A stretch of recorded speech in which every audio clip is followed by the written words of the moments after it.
Heyo Friendos, Heyo Friendos, Heyo Friendos, Heyo, ow, Heyo, it's me, a very, very good heart, and my good friendo fallen from glory. We are here with more, worm slash parahumans, arc buzzle, and we have words to say about the wiki today. Yes, I have a casual admission plus an apology to make. I am not rereading the story as things go on. I am a little busy doing other stuff. So what I've been doing to remind myself of things How dare you have a life? we come upon them is I go to the wiki and I read the arc summary beforehand to remind myself of kind of what's going on.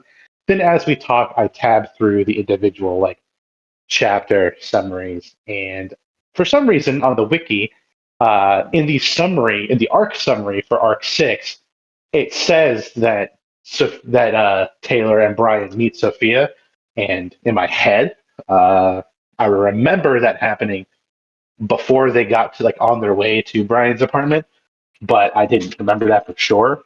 And it's true, it was on the way to his apartment, just not then. Yeah, it was apparently on his way to apartment the second time they went to his apartment, which is, I guess, how I got that confused. Whoops, my bad. Also, can someone please go edit the wiki? I thought I missed it this whole time. I was like, man, I must have read through it so fast, man. Them going away, that just got me, man. I'm so traumatized. So anyway, that's that sort of thing. We'll be talking about that in this episode more in depth. But as is tradition, I believe I am personally most excited and to talk about the interlude once again. Do you feel the same way? Oh yeah. Oh, I love the interludes. So I think that's where we start. I think it's just a thing now. That's our go-to. Yeah. It's not how we intended when we first started, but it's where we ended up. So let's start there. Because this is one of my favorite interludes. I fucking love this one. Well, yeah, this alone made me switch up from saying Judge Dredd, because that's how I was describing this lady the whole time. Was like, she gives off Judge Dredd vibes, but she seems kind of motherly and stuff, like she knows what she's doing. And like, after all this stuff, there I go, oh, she is Judge Dredd hard, but she is, like a real person under there, and like a true American thing. I see why you have the Captain America like super vibes from her. Yeah, 100%. I get it. That's her now. She's Mama America. I love it. Yeah, good. Finally, I'm glad you agree with me, because I've yet to find anyone who's cared about Miss Militia like at all. I think she's fucking awesome.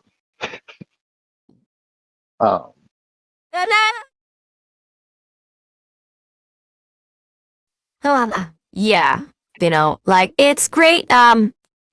It's fun. She came from like Turkey, or at least a place around Turkey. So that's really interesting. Like, he's around Turkey. I don't think it's specifically Turkey, but there's Turkish soldiers.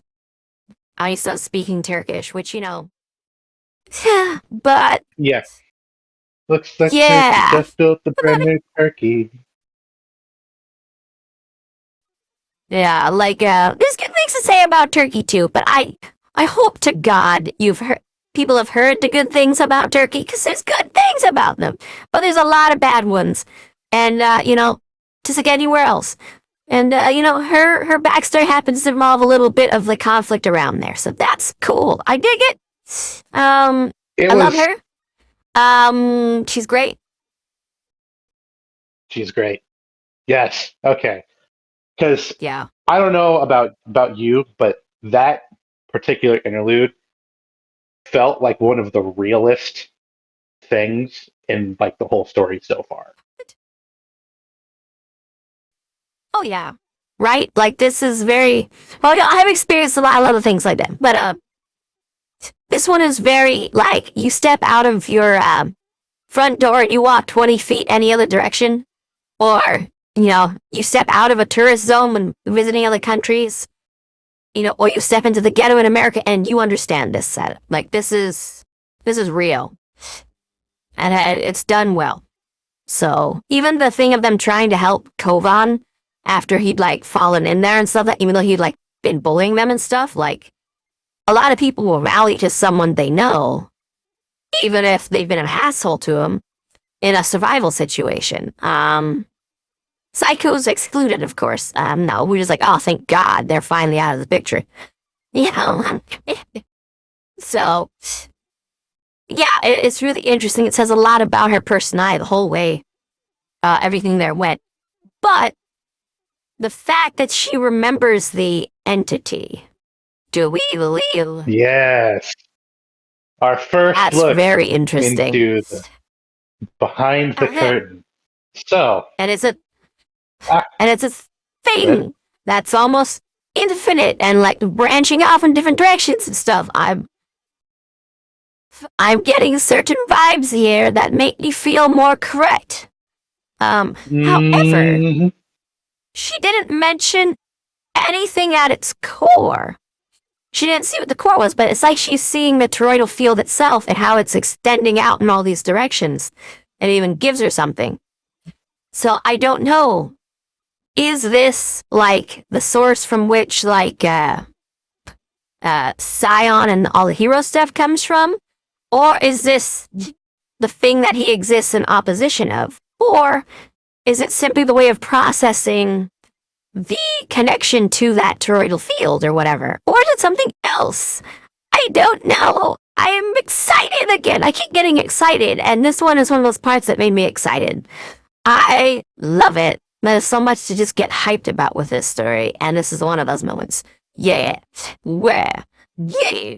I fully agree. And when I first recommended the story to you, like 2 years ago, this was when I remember very specifically saying it was very you coded because it combines and utilizes a lot of things that you really, really like, or that I've seen you like historically, in a very interesting and fairly well done fashion. So I've been so excited for you to read this story for a while. Yeah, I'm so excited because, like, this thing, the way it's described and whatnot is, very angelic, and but at the same time, it uses certain words in the description, like sinuously, like, oh my gosh, and it is specifically outpacing light.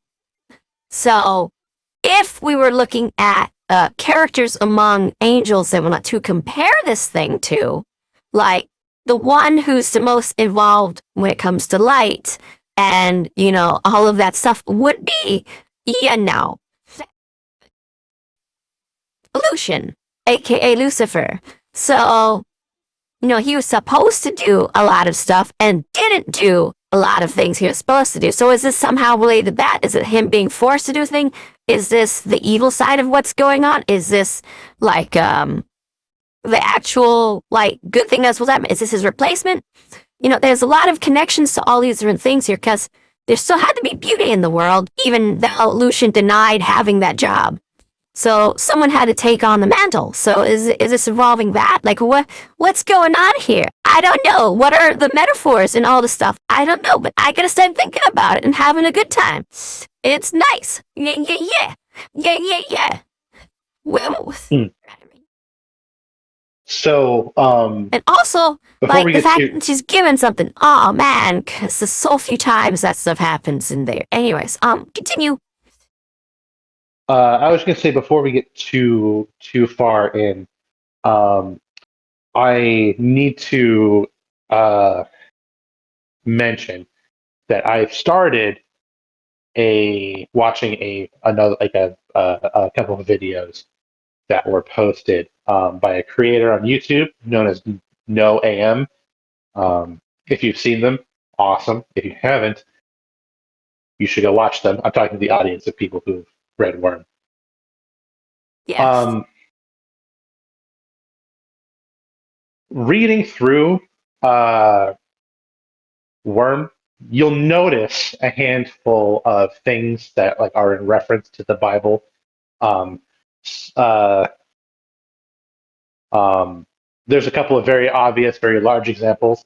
Um, if you are familiar with the sort Yeah. of like uh, redacted from Catholicism bits of the Bible, like you'll know, like Leviathan and Behemoth.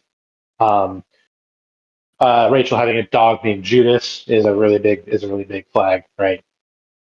They're scattered around. You'll notice them. Um, for those of you who are more deep into the into Judaism, you'll know what the Simurg is as well. But I mean, And if you know, you're a the fool who spent a lot of their life looking into Apocrypha and whatnot, and did that as a hobby or a job and whatnot, like I did before a lot of places got bombed when all the freaking wars and stuff, yeah, then you'll be noticing a lot too and having a great time. So, yay.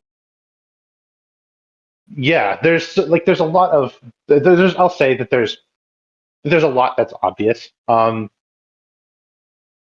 I didn't realize to what extent these references went. Like it goes deep. Um, and again, if you've read Worm and you haven't seen No AM's video, I recommend it. Um, I will go and post a link to the first episode in uh, the comments for this video. Um, Okay, because good. holy shit! Good, because I Now do want people that to go is read more worm content, learn more things. yes. I will say there's if you've started Worm, like if you've hit Arc 8 at least, Actually, you can there shouldn't be any major spoilers Discord for you. send me the thing, and I'll just include it in the description so people can click that, and it's right there, and I have to dig. Ah, perfect. Okay. Yeah, that works too. Found it. So the Yeah, reason we got it. the reason I say that is because when it comes to religion in the story, it's very subdued, right? Very few characters are openly religious, and I'm bringing this up because Miss Militia is one of them. She's like very religious, um, you know, is very Christian, and so when I was reading the story, I kind of at first, reading that story, you're like, oh, is this like a god angel sort of deal? Like, is like, are we dipping into that kind of realm? Um, but I don't think so. The symbolism is massive, but I think that just as Taylor is not necessarily the most reliable narrator, neither are any of the narrators that we're seeing through the lenses of these interludes. Right. So I think that it appeared very sort of angelic and divine because that was Miss Militia's kind of, or Hannah, that's her name, her bias um, Yeah. through which she was witnessing this event. That. That. In fact, it might be why she's even able to remember the thing, because people without such a bias, encountering something so outside the realm of mortal understanding might just throw it to the background. Like, I've had people who experience, a like standard, Alaskan mugging where someone is stabbed, killed, and taken away, everything and all, and they just throw it out their mind like it never happened and continue on life like that never existed. So seeing something on such a scale or being able to perceive it, a lot of people might just chunk it out of their mind like, no. Whereas, someone who has some sort of basis of putting it on could process it as, oh, it's something more like that. So that's all sorts of possible stuff, and it's really interesting. I mean, heck, it could just be a force of nature that she's perceiving as a living entity or creature, like, don't know yet. But we finally have this little clue to what's going on. We didn't before. And the way it's described through her lens gives us ideas of what it might be from like the writer's view, or what it could hint at, which is really neat. Yeah. I love it. Oh, wow. Yeah, just because it's biased and being viewed from one standpoint definitely doesn't mean that her like experience is useless. It still tells us a ton. And Right? in That's fact, like saying if is someone has a scientific view of something, we can't trust them on anything ever, which makes no sense. It's a viewpoint. It makes sense to their viewpoint. So we can still use that. it's like just because they someone, I mean, everybody has a bias, right? Everyone is intaking information through their own eyes and compiling it on top of their lived experiences up until that point. And so, really, If they're no they're not narrative human. reliable. Like, Even if, yeah, it's like even if you are reading a God point of view type book, right, where it's like fully omniscient narrator, that can never be wrong, quote unquote.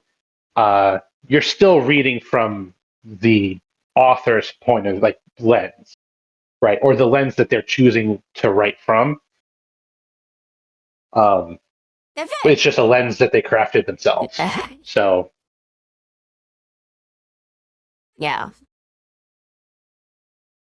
Yeah, it's hard to there's avoid plenty. bias stuff, man.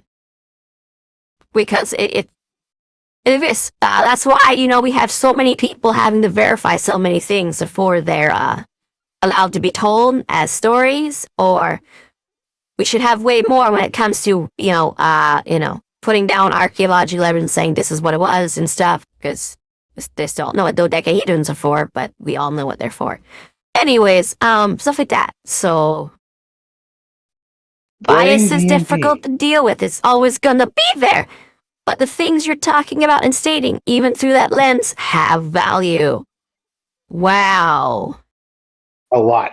So, right, those visions that we were talking about were like that she described there. That's only a portion of the interlude for those of her. Is the right?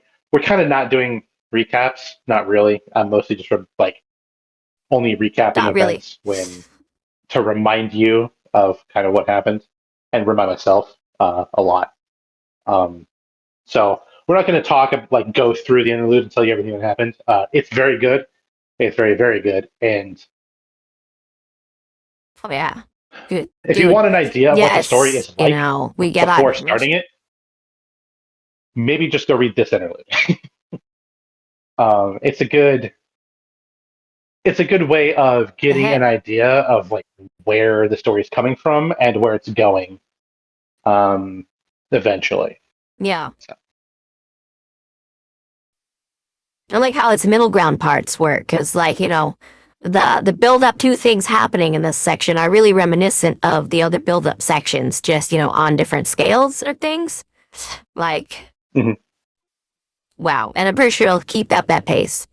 Here we got, and like the way they described walking through there barefoot forcibly was pretty pretty good. Cause with. Yeah, it's very. Yeah, I like it. This is good. It's very like visceral, like the narration for this interlude. And if you think that the story is too dark or depressing for you, go just read this interlude. And if that's too dark and depressing for you, then so is the rest of the story. If you can get through that, you can get through pretty much the rest of it. Or at least you'll build up an inoculation by the time you get to the really fucked up stuff. Anyway, I did have actually one Yeah. thing So about the there's a. interlude that. Oh yeah. Do you? Go Yeah. ahead. Oh well. No, there's a piece of minutia that I wanted to get your opinion on. But it's Uh-huh. kind of moving away from the big picture stuff. So if you have more to talk about there, then get to get your. I have a piece of minutia myself. When it talks about her, when she wakes up and, stuff, and she's remembering the stuff, and like she's describing how dreams and stuff work for her, and how it's like this memory and stuff. She mentions the knife at her side, which I assume is the weapon. There's always got to be a weapon at some point somewhere. But how that's where everything was that she couldn't deal with. Like she had put it all into that. The questions, the memories, everything like that was put into the object itself that she carries with herself. Yeah, so it's very interesting. Like it sleeps for her and stuff like that. She has that sort of feeling about it. So this makes suggestions that there's more to its psychic connection to her than just choosing to be optimal for a situation at hand. Like that there's a lot more there. Like maybe part of her mind is directly linked there that would be connected to sleep or dreaming and stuff, and that, a lot of fun with that. That could be there just from the way that's worded. Love it. Right, and the piece of minutia I kind of wanted to talk about. This isn't really. This really doesn't really matter. It's just something that kind of stuck out to me, and kind of always has just a little bit in the back of my mind. Uh, so in this world, right? The course of history was changed, in the 80s. Um, so it can be presumed that 9/11 probably didn't happen. Um, and in fact, I feel like the World Trade Center probably would have been destroyed like Behemoth, one of the two times he attacked New York. But That the, a lot of airline regulations came about because of that event specifically, very specifically. And so I thought it was odd when Miss Militia was talking about like how she was, fleeing to America and how she got caught because she like as a parahuman because they searched her, found a weapon, took it away, but because it's her power, it just showed up next to her again, and so they searched her again and found the same weapon, and we're like, hang on a minute. I think I mean, it is like a refugee fleeing to America, so I can kind of see the point, but also at the same time, like there didn't really used to be like that level of security for getting on airplanes. Especially the story takes place in 2011. Miss Militia is a grown adult, right? And she is a child one of the things in her memories going to America. Yeah. One of the things I want to mention about that whole event, Emma, is we had a bunch of people from the CIA, the FBI, and several other American-based, organizations, and a few Saudi ones. I'm gonna be real here, who were chomping at the bit to utilize all of the stuff that they had ready to go, like metal detection, all these other stuff, on something big. They wanted to do song with it. Like, we have all this stuff. We have people who are able to make this. We're getting this stuff into like factories and stuff. But no one really wants it. But we have the capability to make everyone want to use it. So, what do we do? And then that big disaster happens. And whether you believe conspiracy theories or not, I don't care. Point is, big disaster happens, and all of these businessmen are able to get together and go, we have potential solution to prevent it from ever happening again.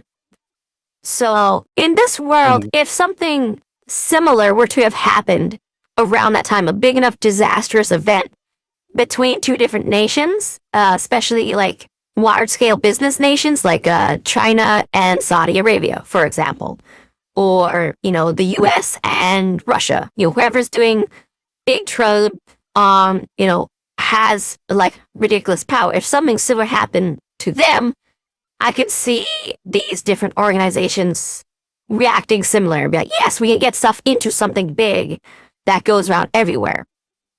And travel would be an easy one to do. So that's the only way I can really see it happening. But it's so funny because like if something like this happened on like a boat or whatnot, like where regulations and stuff would have changed would be dramatically different. So it's a little silly to me. And when you have it this different with the world already, you didn't put it into something different. You know, because it would have been really interesting to see that sort of like stuff on boats. Yeah, like if the scene had where she was found to be a parahuman, right, happened like in like refugee processing, right, or something, I would have found that way more like believable than at the airport. Because like, you know, during the story, Miss Militia with how the setting's set up, minimum in her 20s, right? Like at the very, very least, she's like 22, like at the youngest. And if the story's she's taking place in early 20s to almost 30. Yeah, like so 30 like, would be the oldest she could possibly be with the amount she gave us. Yeah, so like she would have like that whole event would have taken place somewhere in the mid 90s, which is notably before 2000. That would have happened earlier. At least a couple of years. Yeah, so I don't know. It's just it was a little strange to me, but they take her to Saudi Arabia for this page. But was she just like carrying it? Because like not a lot of places had good metal detection. I'll just say it that way at the time. Yeah, and I mean, she could still get away with it pretty easily. Yeah, there's several notes throughout the story where they talk about technology being a bit more advanced because of Tinkers, right? Like Tinkers show up and they make stuff, and no one can replicate Tinker Tech, but they can see the results of it. And some people like Arms. One of the reasons Arms Master is such a good like such a powerful Tinker is because he was already like a very intelligent engineer before he triggered, so he actually does understand a lot. That explains his lack of creativity. Okay. Yeah. So he knows how to apply a lot more. Engineers aren't very creative, but they're very solution oriented. Which makes up for their lack of creativity. So when you get them and a creative person together, you get crazy good results. Anyways, Maybe one of the reasons why he works so well with Dragon, but that was for the future. You saw that they were talking today, so that was kind of nice. Yeah, you get to see them very briefly. So like it's canonical. You'll see this come up a bit more later. Arms Master and Dragon are very good friends, and they work together on a lot of projects. But anyway, that's cute. That's neither here nor there. I like that they're good friends. The kind of the main point was that technology is a bit more advanced than our world was at that time because Tinker Tech exists, and people get more. People were more excited to study things and invent things. Like if a dude just appeared one day who's like, yeah, I can build spaceships that can take you to the moon, but they're the size of a Volkswagen Bug and they can make the trip there and back in like 2 hours. People would be like, yo, that's fucking possible. Even if he doesn't know how he does it, even if we can't replicate that at all, even if we can't reverse engineer a goddamn thing, so many more people would be inspired to try to get there. Yeah, should try to get there. So it is mentioned that the technology is more advanced because of the sort of boom in the sort of tech sector.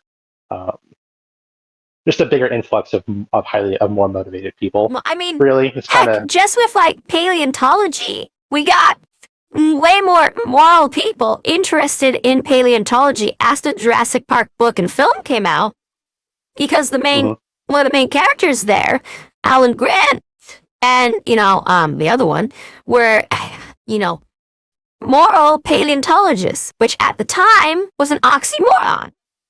It was like you know, that doesn't really exist. You know, there's not a lot of those guys. Like, that's like saying, you know, that someone of like some horrible like stealing class was a moral person. But after that, a lot more moral people got into it. And so we saw that field change just from a movie and a book.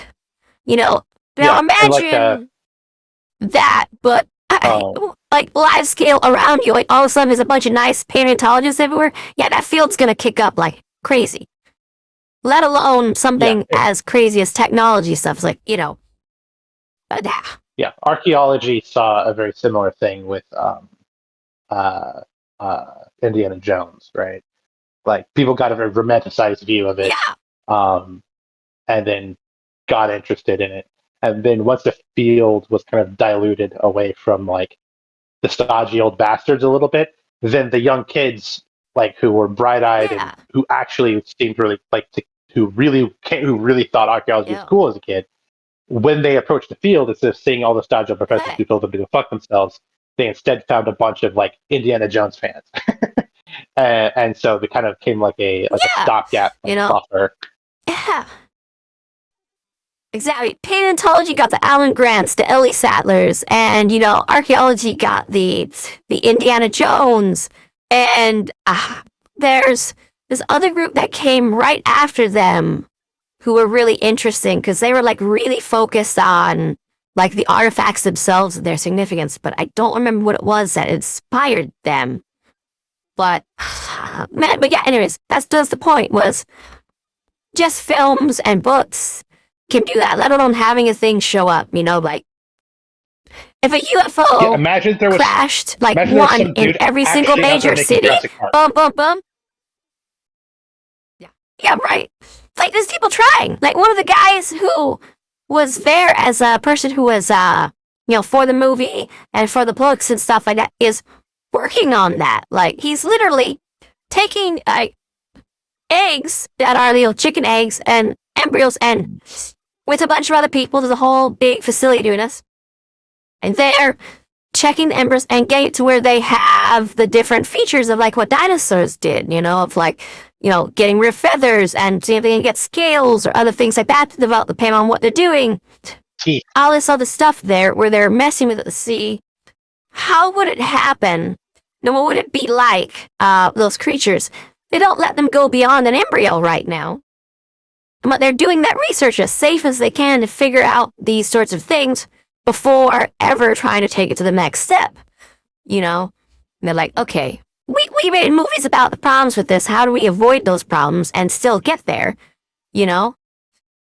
Which is cool. Yeah, it'd be really embarrassing if I worked on a movie that was all about the folly of going too quickly, and then I went too quickly. Be like if the creator of like... Yeah, and then I went and... like, just did it like right away and screwed up. Yeah, don't do that. Like, whoops. Right? Like, don't do that. You know.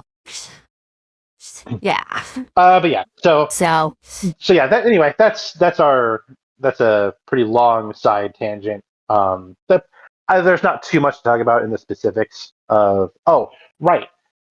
This is kind of important. So Miss Militia was one of the very first wards. Did you catch that? Did you have any thoughts about that? I didn't catch that she was one of the first ones, but I did catch that she was basically ran through all these different things, like changing her name to an American spelling, you know, changing all this other stuff, getting a new last name, doing all this other stuff, you know, suddenly having costumes and going out there doing stuff before she even knew the language. She was out there defending the city, you know, and doing all this stuff. So it's really interesting how we were going through that. But, you know, I can't believe it that she was one of the first thrown into the Wards Project. She's probably so used as an example of, well, if we don't, you know, do something with these people, someone's gonna, but people already know about them and stuff. You can't just, you know, sweep one under the rug without getting other people to investigate, and, you know, maybe we'll have CIA and FBI fighting each other again, because it happens a lot, even today. You know, so we need to do something public with these guys that's helpful. What the hell do we do? And developing a system like the Wards makes a lot of sense. And she would that be the a worms good are candidate already to out of throw the out in there, can. like, yes, me.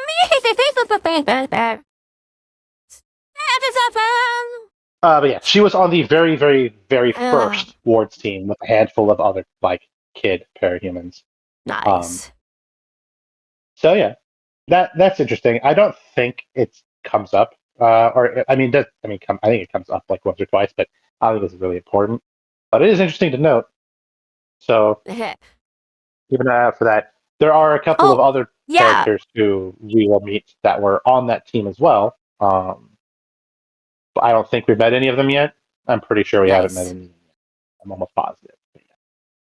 Um, So, about yeah, she this thing, trains I want to directly under. mention there's a callback to the most hilarious thing in my opinion, of like old Super Friends level comics and TV shows. So they have a thing that like detects disasters. And it's just like this computer in the Hall of Justice or whatever that goes randomly cranks out a piece of paper going and then says, "It's a disaster. This is where it's gotta be. Go stop it." And what's great is we have that concept retrofitted to something that actually makes sense with how the characters in the world work and everything here. So it's actually not that it's a disaster detector, it's that they're putting a bunch of different detectors that are using algorithms based around this group of people who are basically living disasters to put together an idea of when and where they're gonna strike so they can be prepared to handle that disaster as if it were like earthquakes and stuff, you know? Which is really interesting and also goes to prove my point that I was saying earlier of like, and these people who are around are like, you know, aspects of the universal reality and stuff, you know? Like, you can't treat these guys the same way you do a human out on there and stuff. You gotta treat them more like a hurricane. I don't think I said those words specifically yet, but this is the moment where that is actualized by someone's tech, you know, which I think is something they've been working on for a long time, because after the fact, they were able to get stuff set up for the other people, but not before the fact yet. So it's really interesting, pretty darn neat. And especially when you're considering the time that this is coming out and whatnot. This is when we were still seeing like, hey man, if we drop a bunch of like metal shavings onto different regions of the world, does that make it rain? I don't know. Let's do it. So, seeing this happen around that time with their extended technology stuff is really neat. I think it's fun.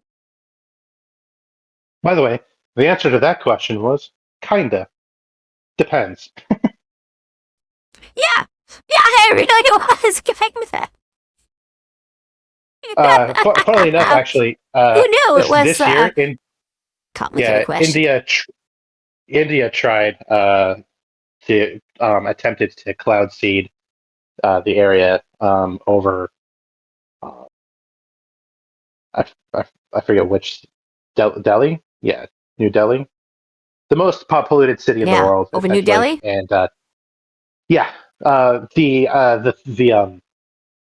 the theory being that if they could make it rain a lot, then the rain would capture pollution in the air and bring it back to the ground. Um, turns out you need some moisture to make it rain, and it didn't work.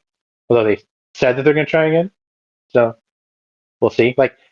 Cloud seeding does work if Yeah. the area has moisture already, but if the area has enough moisture for you to cloud seed it enough to rain, then it's probably raining enough already, and you probably don't need to do that. um, so it's kind of Yeah, so the redundant, but question hey, is how do you it's get cool when it that works. first layer there? So I think what'll eventually wind up working is like a multi-layered assault where you do something to essentially keep moisture up in that high area and then start the cloud First, we seeding boil the ocean. and everything. But yeah, we're gonna have to do we'll have to do the layering to get it to happen. And it'll be fun to figure out because like And when we can do that to certain places, we can figure out all sorts of wacky little things. Like if a desert hasn't rained in a year that normally rains at least once a year for animals and stuff there, and it's been like 3 or 4 years, we would know that'd be human caused, like, because they always get like a one thing of rain. So we could put down the cloud of rain there, get it happen again, and figure out what animals, were actually there before and all this stuff. There's a lot of potential uses for it, but what are the consequences of it? How do we do it appropriately? All that other stuff we're still figuring that out now. And these guys are going, well, we know when end world swiggle swoogles are gonna show up and screw everything up now because of computer science swag. And it's pretty cool. So yeah, welcome to our tech. Welcome to our tech sector / geopolitical podcast with the side of worm. The side of worm. We got a little bit ahead of ourselves, I think. So right, the arc. So some stuff happens in this arc. Some really, really, really big important. All right, yeah, we should get back to the arc.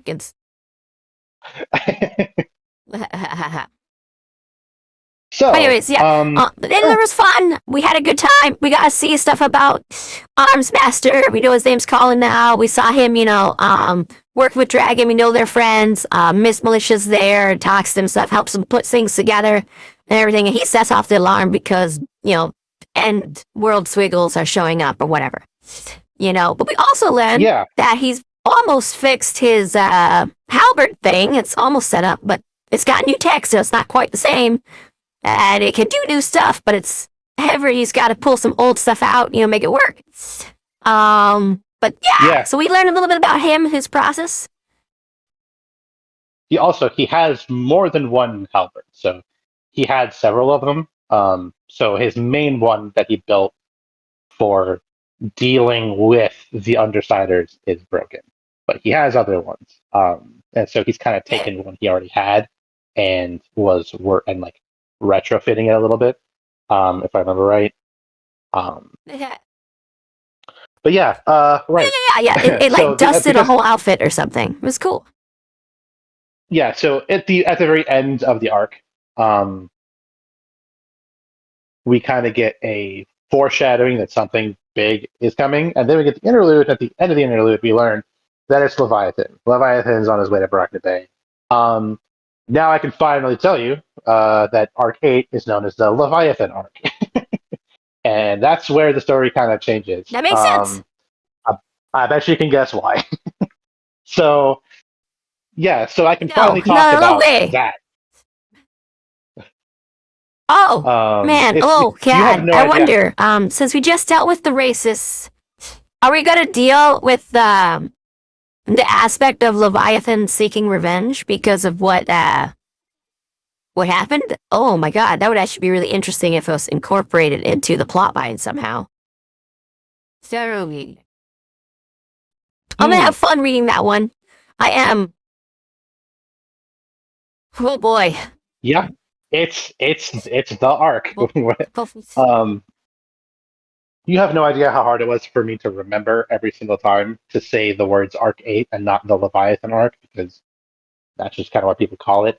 But if you haven't read the story, then that's kind of a huge fucking spoiler. So I think I've done a good job of not tilting the hands too much for that.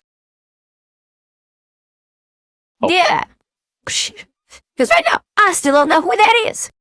But I will know. Cool. Oh yeah, so the Endbringers have that sound going off. Yeah, the Endbringers have been talked about up to this point, but you'll get to see one here very soon, so you'll have a much better idea of what they are, and maybe you'll have some guesses. Right, the arc opens with the reveal of all of the Empire 88's secret identities to basically everybody. And immediately the Undersiders take the flak for that because of Tattletale's very existence and the nature of her power. Oh yeah. So Coyle was the one who And it's released this not information. entirely wrong. No, it's not. Oh yeah, Especially I love considering, like, Coil. if Coyle was the one who did this, right? Which he is. Yeah. And Tattletale has been working for. I mean, they've all been working for Coyle for this whole time. The Undersides have been around for like a year ish. But Yeah. Lisa was the only one who like knew who Coyle was, right? So it's entirely possible that she was the one who discovered some, most, if not all, of the Oh, Empire's secret identities and they handed put off to together Coyle that to in get these this chapter together. that he asked her questions that were seemingly random about other people and stuff, or gave her little bits of information and asked her for just a little bit more. So she's given him information throughout this time period to put the pieces together that he couldn't, or his people couldn't, based off the things that he was able to gather, till he was able to get all his information. So she may not have directly just said, "Hey, yo, Kaiser's this guy," but she gave him the information to put it all together. So yeah, it is unintentionally her fault, but it's great. Yeah. So yeah, this does kind of all fall back on Lisa to some extent. Um, the full amount of blame, uh, like what percentage is kind of her fault, is still up in the air. Maybe we'll get an answer to that later. Maybe we won't.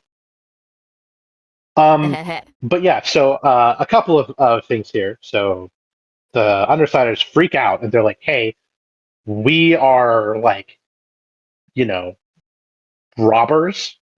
It's so funny because they were just We like specialize." chilling, having a little Yeah, sparring matches with each other, and sexual tension and yeah, a little everything, bit of and that. then blap. And then and then all of a sudden, bang, they're hit with this. So their strategy, which is probably the most sane strategy one can come up with, is to just scatter and hide and wait, and let everyone else deal with it, because fuck that noise. Um, Yeah. Especially when you find out that why everyone was so worried about Purity having rejoined the Empire, because one of the first things that happens is her um, her child, her like infant, gets taken by presumably like CPS, and she just starts leveling the fucking city, specifically the area roughly where the Undersiders Yeah. are. So Yeah, they right. just fucking And she's honestly lucky it was CBS who got to her kid first. Because, if yeah, I and was one not of the people like who would say my daughter was killed or my son was killed by Sun and Empire 88, like I lost my future, I'd go track those people down and start killing their kids right away. 100% is what I'd be doing. So she got lucky, you know. yeah, um, yeah. The fact that her daughter was taken by the authorities was like best case scenario, honestly, because the Empire Oh, has been yeah. around for an awfully long time, and they have made a very Oh, yeah, man. large I'd have enemy skinned of her baby, almost if like I basically was one of half the humanity. victims of the Empire 88. Uh-uh. Yeah. She would have not got it Yeah. back. Woof. Um. Yeah, so again, she's very lucky. And even that Tattletale, like, when we get to that point, that Tattletale tells her where she is, also lucky. You know? Like, Mhm. she lucked out as best as she could with what happened here. Yeah, definitely could have gone worse. Worse for her. Oh, yeah. Um. They're not. Oh, right. Um. I forgot about that. So right, I'm back on the wiki now, just kind of glancing over stuff. One thing that happens at the beginning Can't wait till we get to of my this arc theories, is though. that I have some.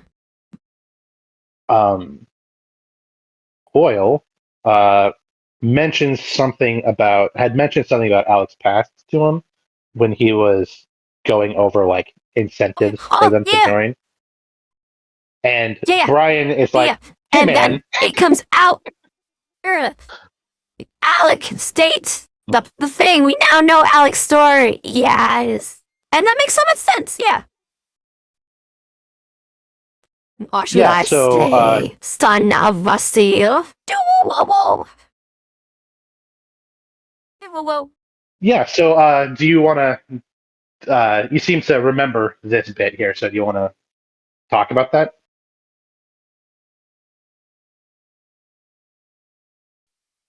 Okay, so yeah. Basically, Alec was a child of a villain called Heartbreaker, who, is something like nasal. What's his name? Something that Nikos Vasil. And this guy is the way Taylor knows him makes him sound horrible. But thinking about people who don't have superpowers, who go similar routes and whatnot, he's actually not that bad. So, which is terrible to say, but like, there are way worse people out there today who do the same kind of thing, without powers. So the fact he's got him and he's calm himself at that point is saying something. But anyways, so he goes around, makes women fall madly in love with him, and do horrible things like they would, kill people, they'd kill themselves, whatever, if he just told them to, like they're that in love with him. And so, they do all the things he wants, and he uses them to get shit he wants done.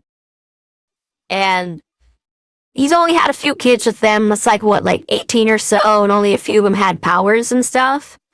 And so he was, testing them and, berating them and doing things to try to trigger all the ones Emily hasn't triggered, trying to test them to make them, useful to him. It all makes sense. You see this kind of guy, he's a dime a dozen. But the thing is, he has that power to do it unnaturally instead of, using his wits and everything to get done. And again, he's kept the amount of kids he's had really down low and whatnot, but they all get treated really well too. Like, they get all the stuff to keep them entertained and all this other stuff. Not normally the case. Yeah, so anyways, for what he is and the kind of horror he is upon the world, this guy's actually really toned down, because we see people who are on this level without this power who have over 60 kids. Just nowadays, in the real world, out there doing horrible things like this. And taking people's families and forcing them into this position without there being an unnatural love for them. This guy can go so much further, but he toned himself down and settled with what he's got going on here. That's really interesting. Yeah. And the fact that he didn't send for someone to truly take back Alec yet and is letting him be out there is really interesting. And because he could at any point send someone to good. He has the resources, the means to get someone who could track you through anything. But he doesn't. So it's very interesting. I don't know if he's letting his son take time to figure himself out before he comes back of his own, or to get established and become something of value before setting someone to go, okay, your thing of value is now connected to my stuff. Don't know yet.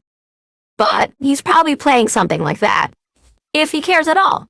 Because he might just be satisfied with what he has. Don't know. But that's where Alec comes from. And so for him, having people do everything for him and never lacking entertainment is the norm. So that explains a bit why he lashes out whenever something that was actually getting him to have a little bit of fun, because he's so numb all the time to entertainment and fun and feeling good. So when something is giving him that and it's taken from him, why he's so immediate to lash out. It explains a lot. Especially since his father was, air quotes, cruel and all this other stuff, testing them and stuff, but that's the norm. No, but I seem like he's actually really nice about considering everything. He didn't make them, kill each other or anything. You see people like that do that to their kids. Yeah. He only had to kill a guy who, failed them or whatever and stuff, or was an enemy. He wasn't... Yeah, so it's surprisingly calm compared to how it could have been. Yeah, Not to they say that are it's kind of good like, or nice. It's still terrible and traumatizing. yeah. They were kind of But yeah, disincentivized from killing each other, mainly because they're all his kids and therefore all have the potential to trigger with um, potentially very powerful master powers that Heartbreaker could then like use as like extensions of like himself. yeah, Um, yeah. But man, like these uh, people, like they normally go that far. And be like, well, if they didn't trigger, they're not my kid. Type of thing is something you would see. Like yeah, they're usually a lot worse than this guy. This guy's surprisingly chill for being the kind of monster he is. yeah. It's like because he got this power kind of handed to him, he took the path of like creating like a sex cult, but he didn't need to do any of the hard work of like establishing himself and like indoctrinating people. So because of that, he doesn't actually seem to have all that much real ambition. Um, Unlike what you normally But see luckily, he from didn't get a someone lot in of the his position. cruelty that comes with that. You know, it just seems that,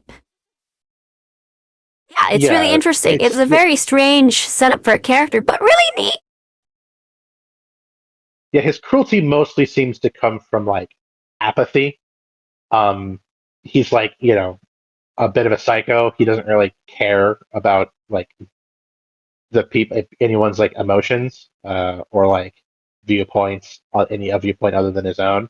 So he just kind of does whatever he wants and disregards anyone else's like opinion.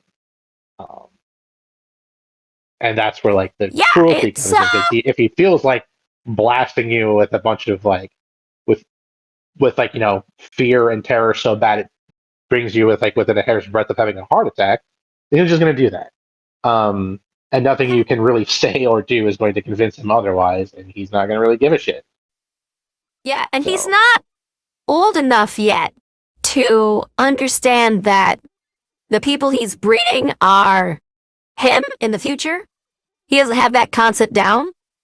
So for him, they're still just like tools for what he's doing in the now. So that's clearly a bit affected his thoughts on it. But it's still very strange that he let a tool walk away.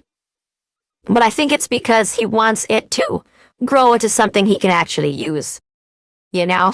So I think yeah, that's what it is. kind of like a flower, like pollinating, like making like a little bud or something. Yeah, exactly. So another thing happens here where Taylor strong arms Rachel into letting her come help with her dogs.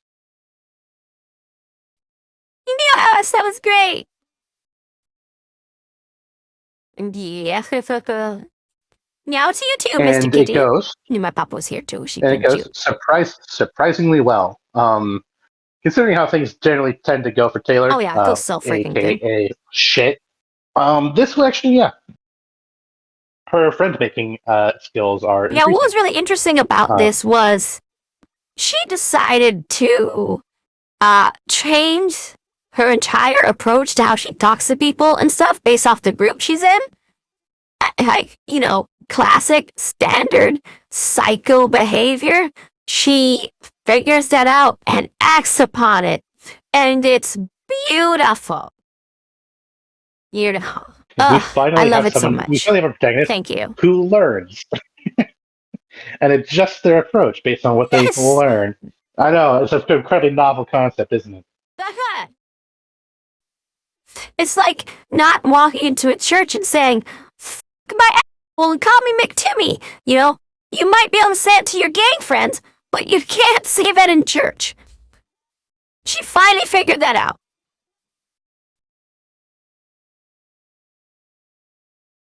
Yeah, it's Yeah. progress. So again, yeah, she's fighting, and she tries to get more progress too. She tries to get a book about dog behavior later, and that all goes to hell.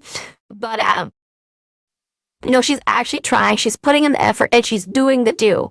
Because, going there and being there is not the same as going there and acting the way you intend to act of what you believe you should be acting like in the place. So she figured it out. She acted really well. She caught herself slipping a few times and course corrected before it became an issue. It was really nice to see. Yeah. Yeah. I think it's like the helped. most I am in charge we've seen her too. So that was cool. Yeah, she recalls what Lisa mentioned about her thinking more like a dog than a person. So when she starts like getting bossed around, she's like, I need to like establish our relationship now the way I want it, or Yes. this is just going to continue downhill, or else it's going to go that way. Yeah. Yeah, and so she does, and it works. Yes. Yeah, she also with her power detects was it heartworms, and helps Taylor or helps Rachel hold heartworms the and dog all down. over that dog's insides. Yeah, Yeah, so they that's have an to put interesting it in use this of her huge power. strap device thing and whatnot to do that. Oof. Yeah. Yeah, this is where we learn why That was she doesn't have more really than cool. 3 dogs. Because she could theoretically use her power on as many dogs as she wants, but the very nature of her power makes these dogs not only giant, powerful, and tough, but it also makes them hyper aggressive. They just kind of like lash out and just start attacking It pretty much pains anything them, around them. especially the first time. Especially, so she was like, she'd use her power on all those dogs to a small degree, to help out with medical things and stuff like that. So they're used to a small, amount of that. But it's kind of like if you suddenly felt your stomach, that shit hurts, man. Like we've tested, we're able to make it so that your nervous system is not connected to feeling what's going on in the stomach. And we reconnected. The amount of pain people are in for like a month is freaking insane. Like the stomach hurts. And that's like doing that around their entire body, but much more. It's like healing at the same time type of thing. And the amount of pain is that if you're not used to it, that's insane. So woof. That was So it takes her rough to see. a really long time to get these dogs sort of used to the transformation.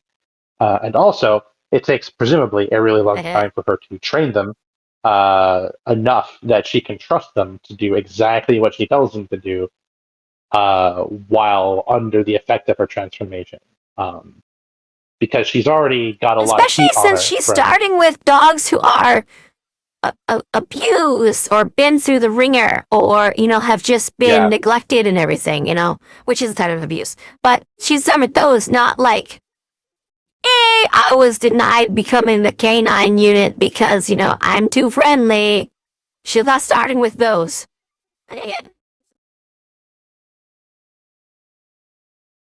No. Yeah.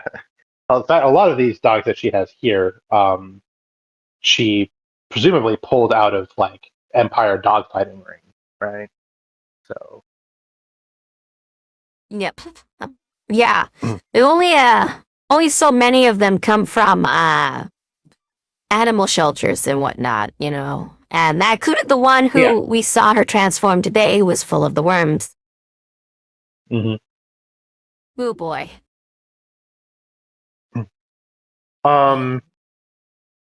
But yeah, that whole scene is very wholesome and nice, and it's very encouraging for the future of Taylor and her ability to make friends. I thought it was gonna go a little bit of a different way than it did. When they were getting the dog ready in that place and stuff there, I didn't think that the dog's body's healing and metabolism changing and stuff was going to basically like incinerate the worms inside of it.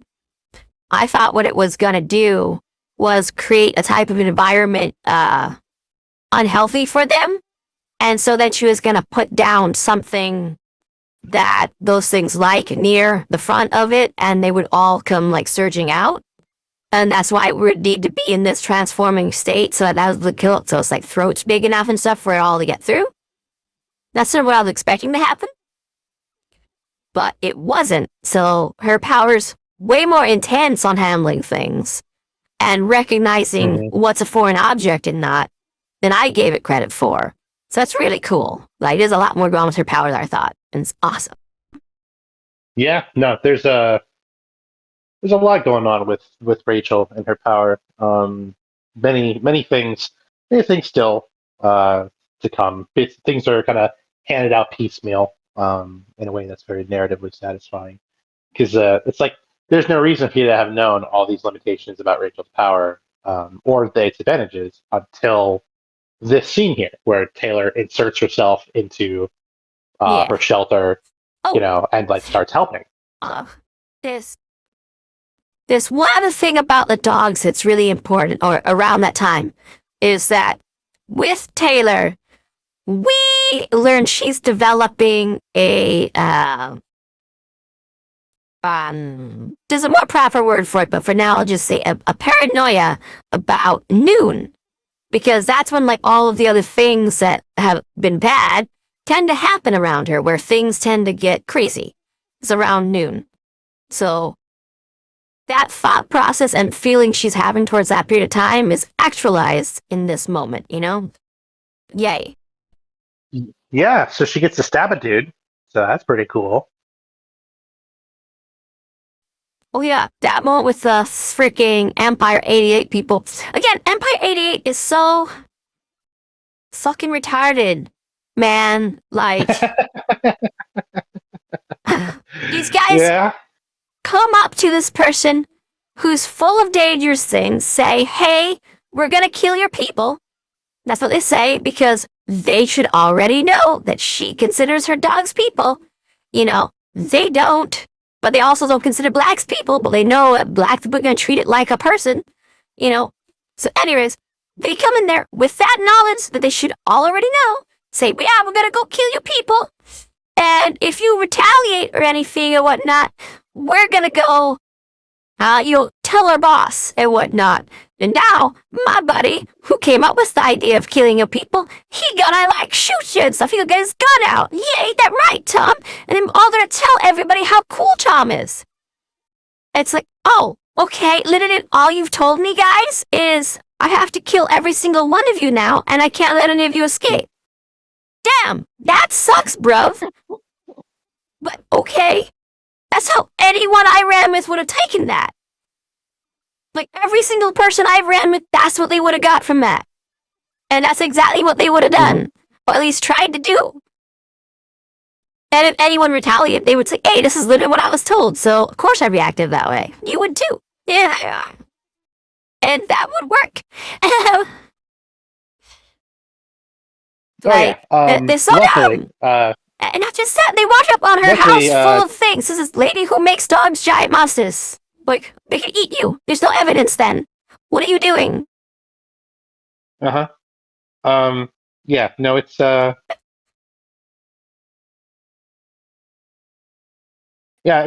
luckily, mercy is the luxury of the powerful, and Taylor is fucking powerful, so she just kind of stabs him a bit and tells him to fuck off, and terrifies the ever-loving shit out of them. So I believe I think this is the first time that she's used her power to make the bugs around her kind of like hum in time with her voice. Yeah, to make like a full mech suit. Yeah, that was super cool. Do you imagine what that must sound like? It would be fucking. Yeah. Oh yeah, man. Yeah. Like just walking near like a swarm of wasps on the ground is already scary enough, man. Yeah, imagine like tens of thousands of insects, and now they're all like buzzing in unison to make it sound like they're speaking to you. Yeah. You know what? Whatever I was doing that got this on the other side of me, I'm not gonna do that again. You'd think. Well, you'd think, wouldn't It's you? simple. Um, but unfortunately, Well, yeah, see, neo-Nazis don't that's the luxury necessarily I have have by great not pattern being a recognition. racist gang member. See, yeah, Yeah, yeah, no. Those air quotes people, man, they don't get it. those are Quest people. And Yeah, no, they're they kind should have of killed all those guys, but they didn't. So no. again, there's lots of moments here where they should kill everyone, but they don't. And this is Yeah, one of the moments where you no, should have killed but everyone, because that would be the right course of action. But but yeah, no. Taylor's a they hero, were merciful. right? I don't know why. Taylor's a Yeah, Taylor's Taylor a is good guy, legitimately right? going for that hero role. And even Yeah, she thinks bitch gave him she's the like chance Batman. to step off long after they said that there's no stepping off. Yeah, Like, no, she's like these Batman, are right? great, She nice, doesn't need to wonderful kill anybody. people, man. Anyone say otherwise is an idiot. Yeah. Yeah, no, she's like Batman, right? She doesn't kill. She's a hero. She's a good guy. She just stabs a dude in the thigh. I'm sure she definitely knew exactly where Yeah. his like artery was and avoided it expertly. And then she slashes him across the face. Like Batman. Yeah. This is Um, super nice. so Yeah. yeah, Like, she could have just done super anything to chill. him. If she Super. wanted to make a point, she could have carved the word pedo into his face there so it would scar in, and then anybody who's a prison person would kill him. Anyone who'd been to prison would kill him then if that was carved into his face, because that's what they do when they see that carved in someone's face. She didn't do any of that. This was incredibly merciful. Like, if you're gonna kill anybody, you at least minimally gotta kill Tom, because he came with the idea to kill your people. And the other guy you need to kill is the one who supported Tom in that idea. Like, those are the two who have to die to prove basic point. They only hurt one of those guys. They're so nice. It's ridiculous. Hmm. Absolutely insane how Yeah. nice these guys are. Yeah. Well, she's a good guy, right? Totally. She's a hero. Yeah. Yeah. And that good guy stuff Sure. pays off in the next big fight that happens in this thing, which is great. Yeah. The next big fight with heroes and villains involved, The fight with Sophia that does happen, the kindness doesn't really pay off there. But nothing pays off there. It's just annoying for everybody involved. Oh, right. What did you think of Rachel's advice to Taylor? Oh, Rachel's advice was incredibly straightforward, to the point, and, for normal people, too far, because they like their demureness or whatever and stuff, but, like, honestly, it was right. Like, just let him know that you want that you're available for that. But, with where Taylor's Yeah. coming from, where Brian's coming from, doing it straight up like that, not quite the proper way to do so. But you do want to get it out there that you are down to fuck, but not, that you are, too DTF, So where's that middle line? Where's that thing? Just letting him know that you like him that way and stuff was a lot closer. You choose the right course of action. Probably shouldn't have done the kiss thing before that and stuff, but I understand why she didn't, and it was also really good for her mental health to do that. But there's a lot going on there. This isn't a botch scenario, but it was definitely gonna feel that way if the purity people and stuff didn't go on a rampage and stuff and get in the way. Otherwise, it's gonna be really awkward for a good while till they try to figure out stuff. Mm-hmm. Yeah. There's also a second in here where I thought something about Brian that is untrue. Oh, yeah. I thought, oh no, did I make a mistake? And is Brian, not into Mazdas or whatever it is, but, really likes Hummers and trucks, if you know what I mean? year. What? Wait, one more time? Oh, yeah, what I was trying to say and allude to was in the other, and when Taylor talked about Aisha, she talked about a specific kind of vehicle. Oh, and I'm going to use another kind of vehicle to say, yeah, maybe Oh, Brian okay. swung another direction. Gotcha. But Gotcha. no, Okay. no, that is not the case.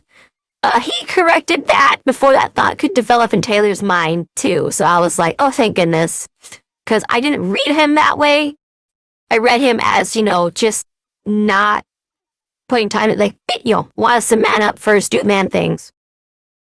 And he hasn't quite realized that's what he's doing. But he does know that he's putting that awful handling of the things. He hasn't fully thought about why yet, but he is doing what I thought he was doing. So that's kind of cool. Yay. All right. Yeah. So yeah, there's the confrontation in the bookstore. Which I mean, I don't have a ton to talk about Yeah. here. It's kind of just like a sort of update, right? To like, hey, remember these people? They're still alive and around. Um, and Well, I Sophia's think still like a the psychotic interesting bitch. part So that it does is it shows a few things about Sophia's character. It shows one, Sophia's satisfaction in life comes from not from her own accomplishments, but from preventing others from achieving theirs. Like, that's how she can see self-worth and value and get her fix of dopamine. So that's interesting to note. That's within the psychosis to sociopathy range. It's really neat. Another thing is she talked to the guy to basically give her permission to go hurt someone and got it. And then went and did that. By using whatever excuses and stuff she could to let her go handle it. Because, it could have been very easy for the old man to, like, hey, I can call the police for you, get this handled and stuff, whatever, da-da-da-da. But instead, she snuck it around to let me in there and me go hurt this person because they stole my stuff. Like, she found a way to sneak that in there. So we know she's willing to use and abuse the resources around her. So since she's a superhero, Taylor doesn't know that yet, but since she's a superhero, that means I'm closer to my thought process there of her trying to use the system to do the most fucked up shit she can, like the police officers who used to rape people outside of Fairbanks and whatnot. They would catch them on the road and then rape them. She's more like that kind of person. So, she is a pretty messed up kind of individual who needs to be on a leash and isn't on one when she's not super powered up. So that might have to change if she's going to stay in the wards if they ever figure out what she's doing out there. Luckily for her, though, there's enough disasters going on. No one really has the time to pay attention to her when she's not suited up. So, yeah. But also when she's there and Brian comes back to help Taylor and they'll say, shut the fuck up, old man, basically. Like, that bitch cray. And I'm staring her down.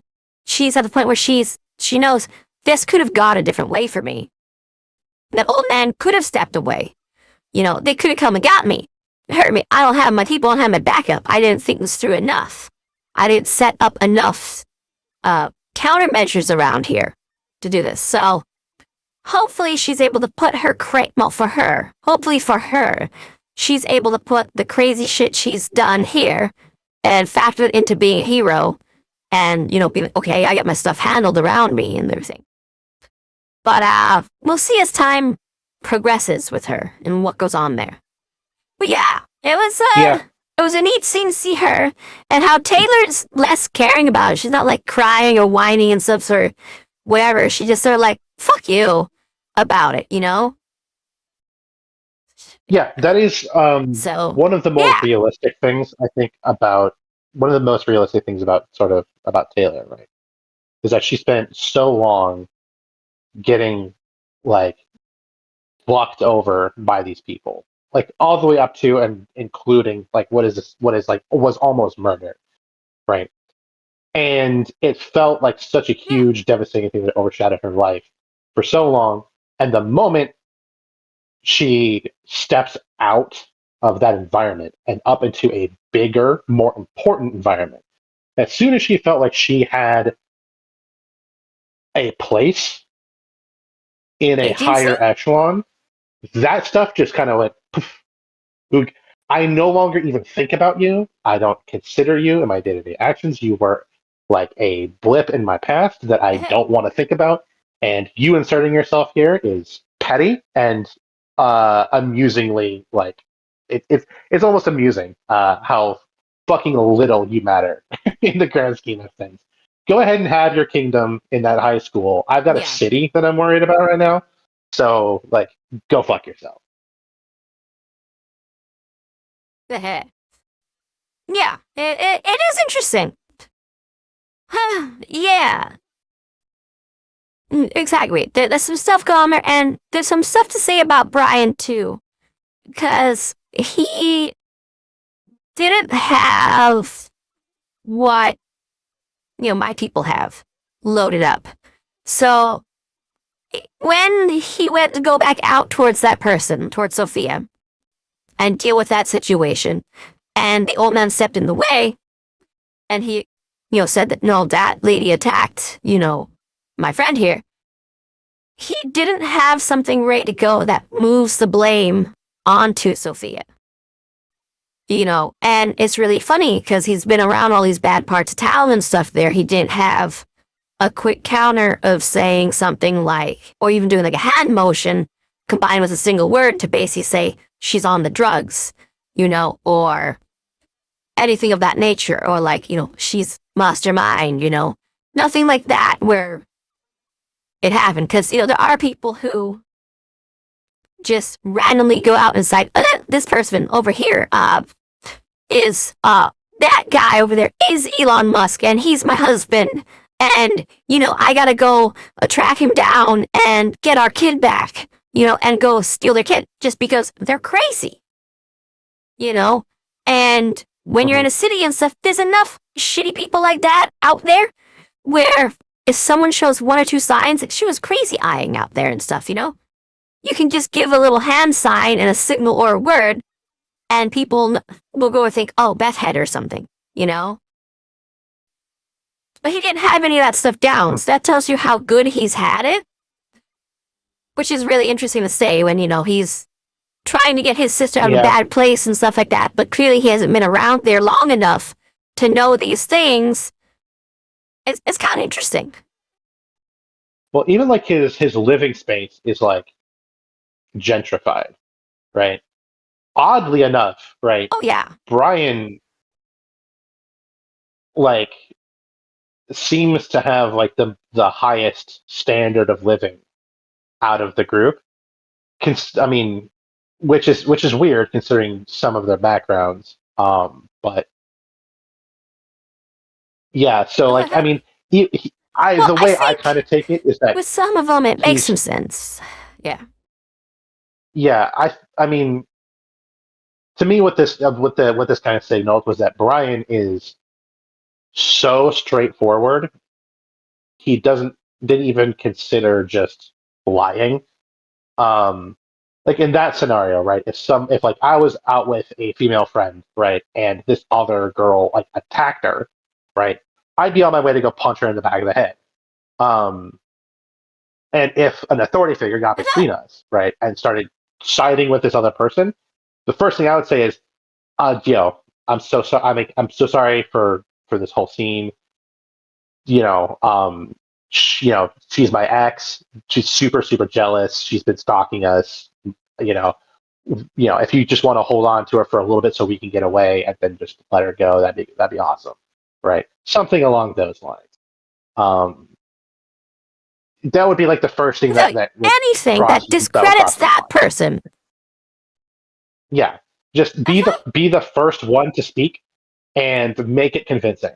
If you can do that, then there's absolutely fuck all the second person can say that will contradict them. Right. This is the whole reason why Taylor got so screwed at school was because she kept her mouth shut for too long, and as soon as she went to speak, everyone already had a first impression, and it's the work of Hercules to overcome that. Pretty much the only thing you can do is remove yourself from that environment and try again somewhere else, unless you're really willing to put in the work, which Taylor was probably willing to put in the work. She just didn't know what to That's do. a lot of work. Yeah. So if you can just be the first one and not sound like you're lying, then you can. It'll always swing the narrative in your favor. Um, little tip for anyone out there who finds themselves in this kind of situation where it's you against them and you know you're in the And right. keep it Just simple. be the first one to talk. Yeah, don't make any sort of elaborate Be the stories. first Just be time. like, Keep it simple. what does this look like, and play into it. Right. Just go with their assumptions. Right. Yeah. These two girls, one of them just heard another one in your And store. Right. Just there's a very clear path here. So just rock on. yeah, But yeah, Brian doesn't even think of that. You know, it's not hard, but Brian doesn't even think of that. Yeah, exactly. Woof. Yeah, exactly. Oi. Oi. Yeah. Woof. Yeah, the thought of lying doesn't even cross his mind, which is weird for like a supervillain, like Thief, right? But I think that just kind of is I mostly said he would probably do like bouncer work and stuff like that, and keeping track of places. So he's probably more used to having someone to report to and just stating how things went, as opposed to having to deal with the intricacies of all that other stuff. Yeah, and like going by a script, and he has not given himself any sort of script for these sorts of things. Yeah, although he's in the criminal world, to me, Brian feels like a soldier, right? Like someone who actually like joined the military because they wanted to be in the military and made it like a career. Like he reads like one of those people, and not like someone who rose to the rank of general, but like like a second lieutenant maybe, right? Where like he's just kind of who's in there to have a career and get out. Yeah, he's there to do one thing and one thing only, and his mind is on a single track, which isn't a bad thing. And that's not even like the author's inexperience, because you see like how Sophia and like acts in this scenario, right? The first thing she does is think to lie, right? She comes up with a lie immediately. It's not like that's not. So because we've seen the variety here, we know the writer knows right and has implanted these sorts of characteristics into Brian. So this is character stuff, not lack of development. This is specifically character development and direction.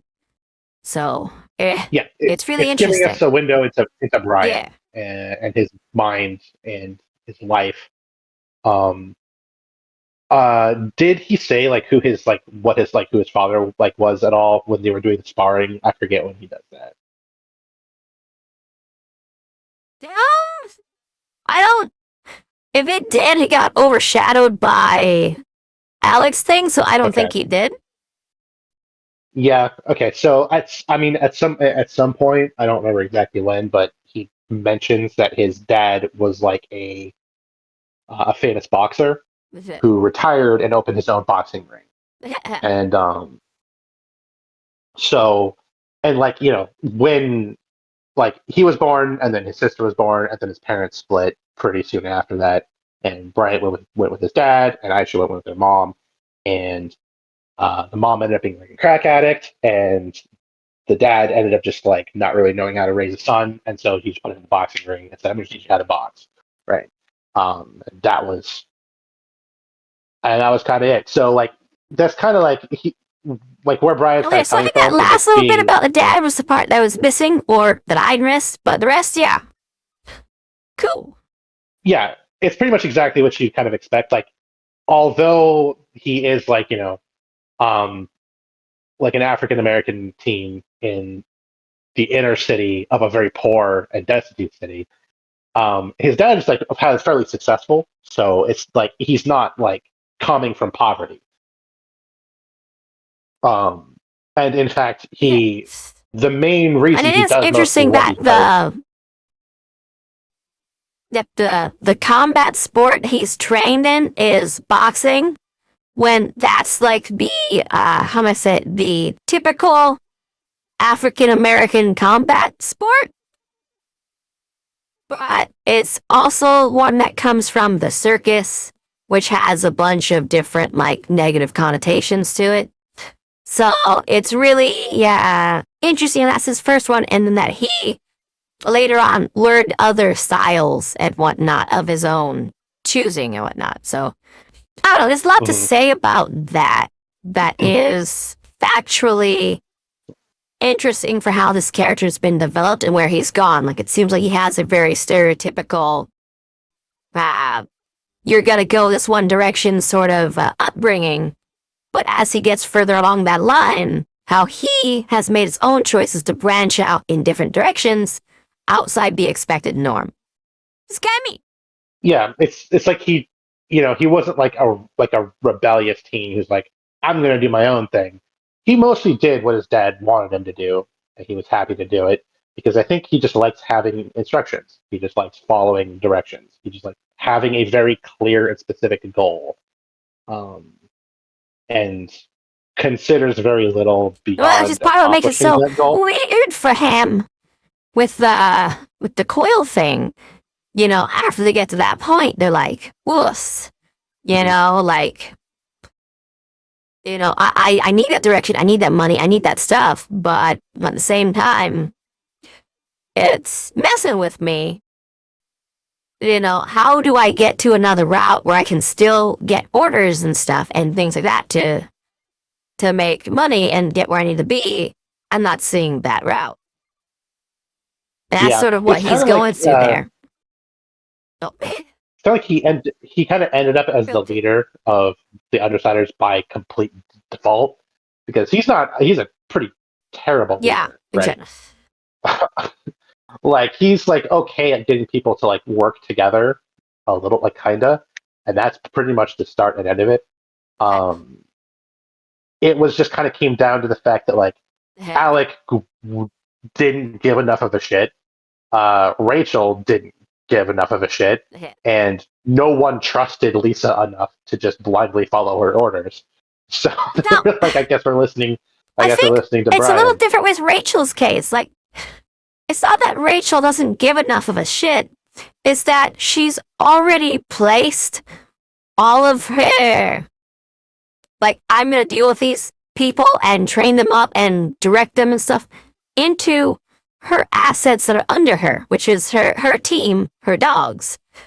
You know, Yeah, that's her she's probably team. too She's fucking busy. already in charge of them. She's not going to split it up to deal with these people as well. So she needs someone else to do that to help her direct her team, you know. So that's sort of where she is. And Yeah, Alec is both uncaring about it, but also specifically disdains the idea of being a leader or something that he thinks his dad would approve of. hmm So, yeah, there's layers to that which are interesting. And then Tattletale is very informative and capable of telling you and giving you directions and stuff, but incredibly bad at appealing to people because to be good at giving directions and stuff, that she needs to pull things out of people. And the way she does that is very brash and very like, get you to state the things for me instead of, asking you things or in a calm, polite manner, whatever. Like the way she does it is not charismatic. Worse. no, not at all. So he's like the middle Um, ground of everybody. yeah, Lisa is very easily able to play people, but that's not what you want in a leader. Like your team isn't going to last very long if that's like your main skill set. She's very useful at dealing with your Definitely. enemies. But yeah, despite her like ability to make people do what she wants, she has almost no charisma. People fucking hate her. Yeah, Just let me kind say of it this in way. general. Just She oftentimes just is based on vibes. a good, yeah, a good on the field general. Like you're in the middle of the battle and stuff, and she directs people around, like the flag bearer. You know, directing you where you need to go, get all that stuff done. But before battle, after battle, she should not be leading for shit. Yeah, no, she's not going to be giving up any sort of pep talks or anything. Although she kind of can when it's just like one Yeah. on one. Like when it's just like her and Taylor, she's like shockingly nice, and chill and easy to get along with. But then like with most people, you could watch her like turn from like this completely like normal person into just this raging asshole. Um, Pretty much as soon as any dynamic is introduced to a group. Um, which is Yeah. interesting. Well, because she's struggling to be the one with all the information so she can make all the plays. You know, like when there's more than one person there, she can't just stick to a single perfectly tailored script towards that person. Now there's multiple factors and things can change, social dynamics can happen, and she needs to be on top of that whole boat as far as she's concerned. Yeah, I guess That it's creates kind of problems like for her. going from it's kind of like if talking to one person for her is like sailing down a river. Then once you introduce like a second person, and now they can play off each other, and they can't control the whole narrative. Then it becomes like trying to cross like you know the Atlantic, right, without a map, right? And she's just kind of like having to like figure it out by the Right. stars and the currents, right? And so instead of just following a straight path. That's all. Yeah, it's you can tell it takes from her, so it's really interesting. But what's kind of neat to me is when it comes to an organization, she can basically shove that organization into a like person category, so she can interact with them really well and understand them really well. Um, Mhm. but as soon as she starts to break into that and go one on one with people within it, that breaks down. It's no longer a single person to her. It's now a bunch of people. So I Yeah, think she it's has like the possibility to get past this with her power and stuff, but she hasn't figured out how to yet. yeah, like when she like is talking to all the undersiders, right? And she's talking to them like they are the undersiders. Then it's back to just like a one-on-one thing. So it's almost kind of like a mentor Yeah. thing, right? Because especially when you talk about like they've mentioned like thinker headaches, right?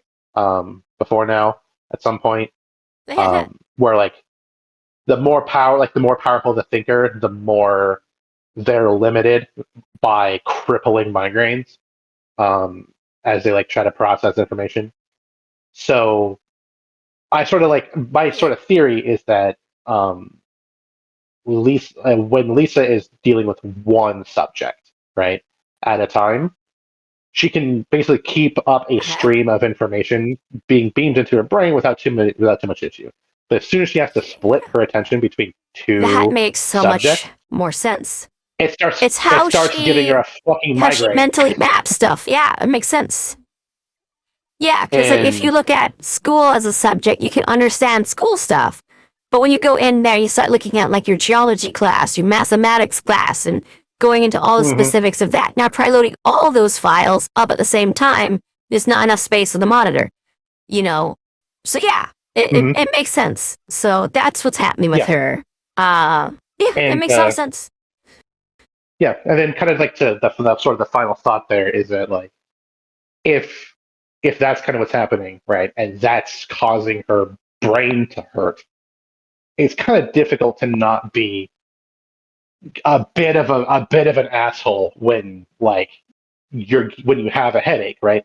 When you're in like when you have a fucking migraine, you're lashing out, even to the person you love most, who's trying to help you and take care of you.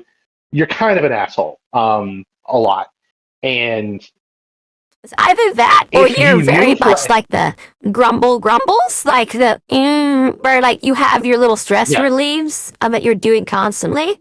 And she doesn't have a stress relief that she does at all. It's not like a squeezy ball thing, a sound that she makes, nothing of that no, nature, which suggests to me that the way she was raised or something wasn't quite natural. Like there's something about that where she was forced into a way of interesting. being, where she's essentially had to suffer through what she's feeling, as opposed to dealing with it. Or a possible worst case scenario, the way they decided to handle it was through something like a drug or whatnot, like a medication that she decided to not do because she wants her clear head. But now she pays the price with, feeling the pain. So something along those lines is clearly what's happened with her. And I'm not sure what it is, but yeah, it's not a natural way of getting there because she would have developed some sort of way of trying to deal with the pain of it that we haven't seen her ever do, you know? So that's it. I'm gonna say it. That's interesting.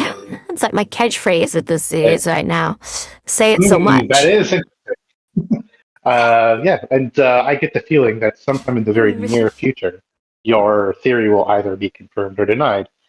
Um, so, and yeah, and right, the last thing I was kind of thinking of. Imagine now that you're in a conversation with somebody and someone intrudes, and that is now why you have a headache, and you know that's why you have a headache. You can look at somebody and know for a fact that they are the reason you have a migraine right now, which not only probably makes you very, very likely to be very pissed at them and We treat them all like know shit, someone but like that, also, so yeah. yeah, and also, if you piss them off enough, they might leave, and in that case, they're no longer a headache, right? So I get Right? it The kind of magical headache that's go kind of away? my See? Oh, man. Woof. yeah, that's kind of my theory as to why Lisa acts the way she does a lot. Is if she can push people away naturally, then she has less Oh, my crippling headaches. goodness. Yeah. Um, wow. Okay, so remember when I said I don't have much to say about this scene? Holy shit! It turns out I did have some stuff to say about that scene. I just needed your prompting for it. Um, right. Right. Woof. These two undersiders, Taylor and Brian, retreat to his apartment, and after the whole kiss thing, And where yeah. she like confesses to him, and we kind of already had a brief discussion on that when I read the wiki, and it told me it steered me wrong. Where he's like, I kind of think of you like a sister, which is the most excuse I've ever heard in my life. Because clearly that shouldn't be the case. I gave some why it shouldn't. Um, why that's probably just a defense mechanism on his part, where he just doesn't want to think about it, and so he said the first thing that came to mind. Um, in my opinion, uh, he's probably, and we've already seen right that he's bad at lying. Right, lying doesn't even come up in his mind, but that excuse reads so false. I think what is happening here is that although Brian is terrible at lying on purpose, he's great at lying to himself, and believing things about himself that just aren't true, um, and stating them And as I fact. think part of that is And something I think that this I is think he does. And I think he compartmentalizes stuff. And I think that's how he's able to keep himself having his supervillain identity and his normal human identity. So and why? Because he was really the one who demanded those name separation out, and Lisa was like the enforcer of that. So I think that's part of his way of compartmentalizing things. Like, Gru is Gru and does Gru stuff, and all that stuff is related to Gru. Brian does Brian stuff, and all that stuff is related to Brian. So, especially since it looks like he takes a minute or like a little, like a sentence almost of time of waiting before talking about a subject after one subject has come up. Like he needs like a moment before switching subject. Fair. Have you noticed that? Especially in these early chapters here of what I'm seeing, it looks like ... needs to happen, or someone else states a sentence first before he can move on into new subject. So I'm thinking is happening here. Yeah, I think. Yeah, I get. It's like it's like that sort of like natural follower mentality, where even in conversation, he's not really taking charge. I saw that. And like he doesn't even talk about like the next job until Lisa brings it up, right? Like yeah, he doesn't like like initiate. He's leader by default, not by choice.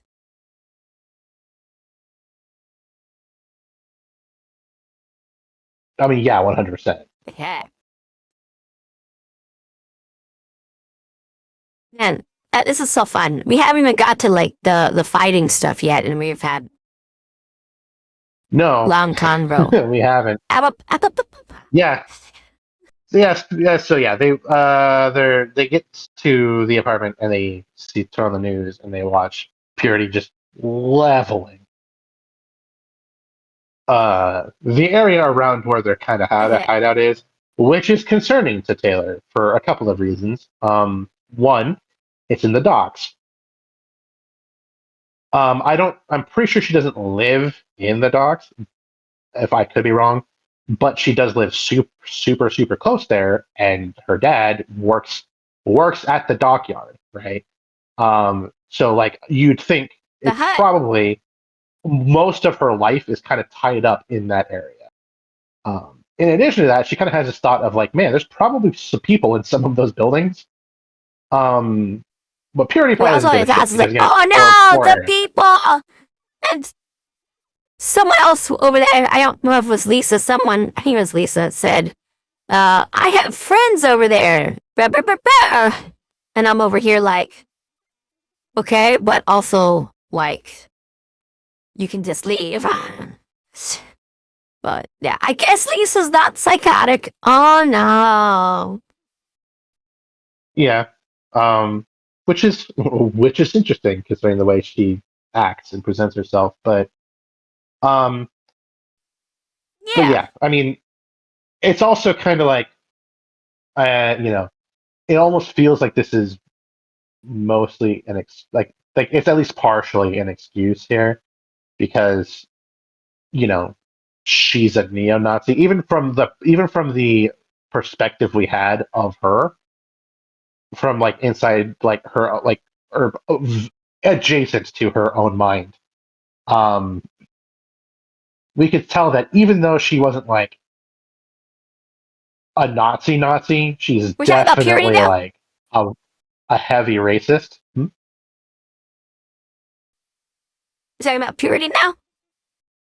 Yeah. Okay, yeah. Continue.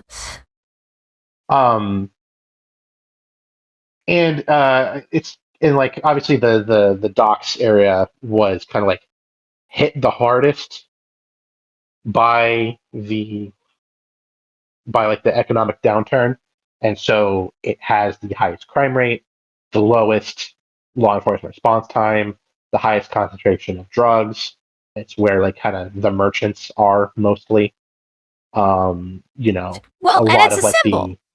It's a symbol of people coming in from other places, of differences of opinion and trade and all that other stuff and people. So yeah, it's a big one to go after. Yeah, it's probably where a lot of the like the Japanese refugees came to, right? because I mentioned kind of what happens to Japan and how a lot of Japanese people moved to America because their country was kind of fucking obliterated, and that's why there's so many Asians here in Rockland Bay and kind of a lot of other big cities in America. So if they showed up after the economic downturn, they probably didn't have many opportunities, right, to make money and move to better parts of town. So a lot of them are probably stuck here as well. So it probably has a very high concentration of non-white citizens. And in addition to that, those who are white are not the kind of white that Nazis abide by. They kind of treat people like that, like they treat everybody else. Especially if they think that they're willingly associating with other races. So. They stole the concept of Aryan, which was an indigenous kind of people up in their region and stuff, as opposed to any true white person. And they use that to assume white, which is hilarious in and of itself. At the very basics of their core, it's fundamentally flawed. But they still use that and utilize it and have this crazy idea because they're nut jobs. Wacky. Yeah, it's like they lash onto the ravings of a madman who was using rhetoric to like manipulate a nation, and he just took the teachings of other people and twisted them to his own ends, and those teachings themselves were like flawed interpretations of this other thing, of these other ideas. Basically, it took like the sort of like, for real, they took someone's bad fanfic and based their ideology off of it. Yeah, that's pretty much exactly what happened. Like there was like, this like research into like, where white people came from, right? Because obviously black people were around first. Duh.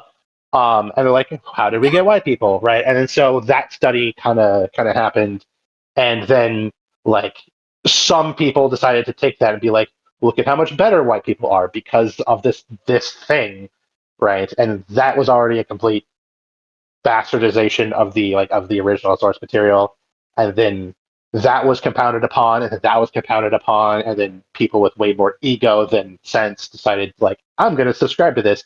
And now, instead of making it this pseudoscience, I'm just going to full-blown turn it into what is essentially a religion. And thus Nazis, I guess. So, and nobody who's going to care enough to go, like, research where their fucking ideology comes from. It just makes them feel nice, so they're going to keep doing it. That's all. I mean, if you wind up in that boat, it's because you don't look into that stuff. Yeah. Pay attention. Open your eyes. Go. Yeah.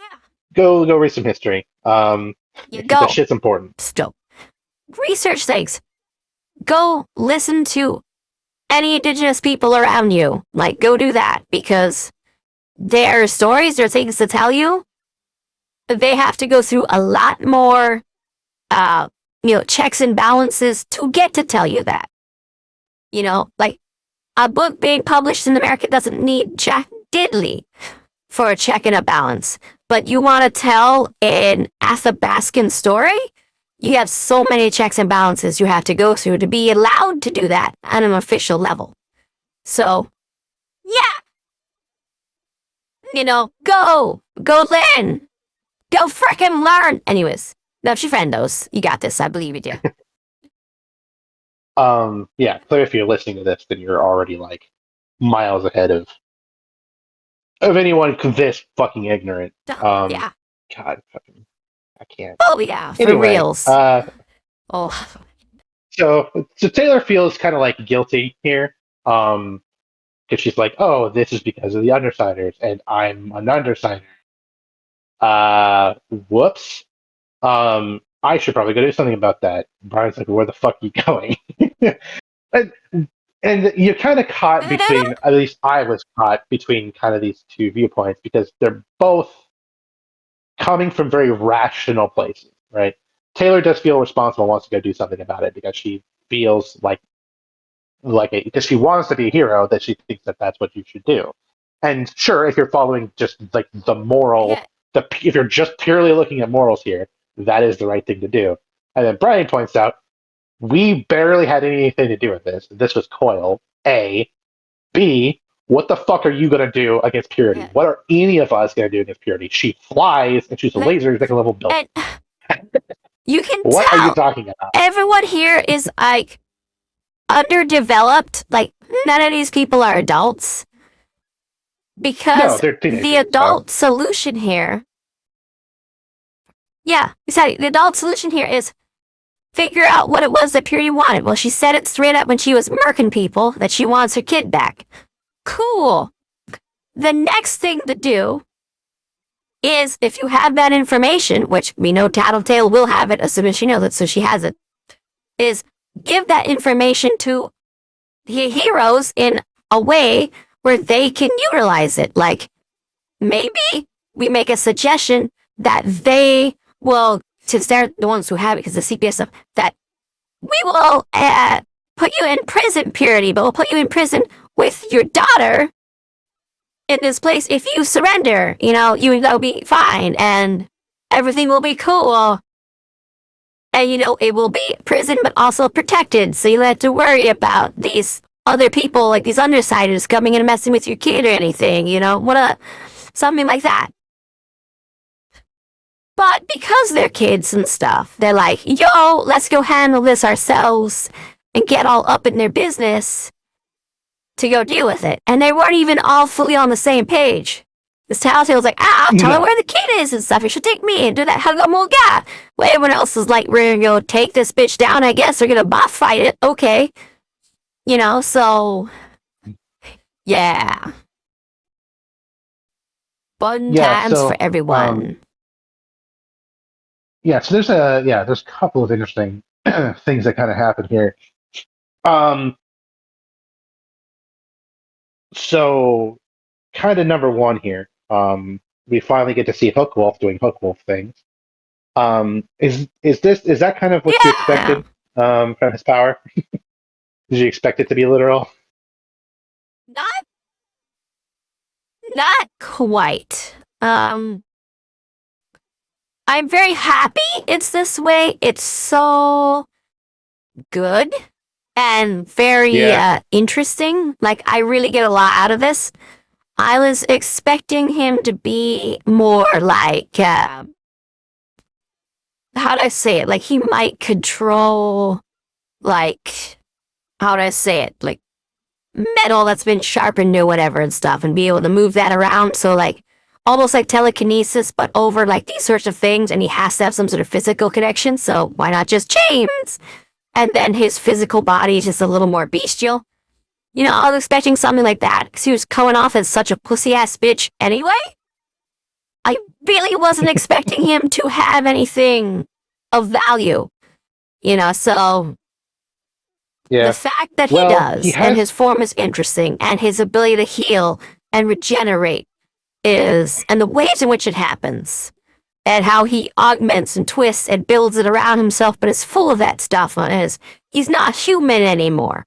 He's basically a bunch of pieces of metal all shoved into a humanoid shape that then can burst out. What he is very interesting. I was gonna say it's not even a humanoid shape. He usually uses he's usually bipedal, or not bipedal, quadrupedal, and he usually kind of appears to be like a giant wolf. It's kind of like his main iconography. That's like his normal state, and the pushing it all in to look like a person is like a thing he does that's kind of like him being extra. Oh, I see what you mean. Okay. Yeah, kinda. I mean, he's classified as a changer. Oh, that's kind of interesting. So yeah, the thought process is that he is a person and can turn into the sort of like metal wolf thing. However, it's also kind of noted that even while he's human, he's supernaturally tough. And hitting him is kind of like hitting a steel statue covered by skin. Well, Um, we saw him get injured pretty badly in this fight, and the way that it went, like essentially losing like all the muscle along an arm and everything there, and like the skin and everything. And we saw underneath, rather than having like musculature or nerves, he has just more metal things. I mean, like metal that's been grabbed.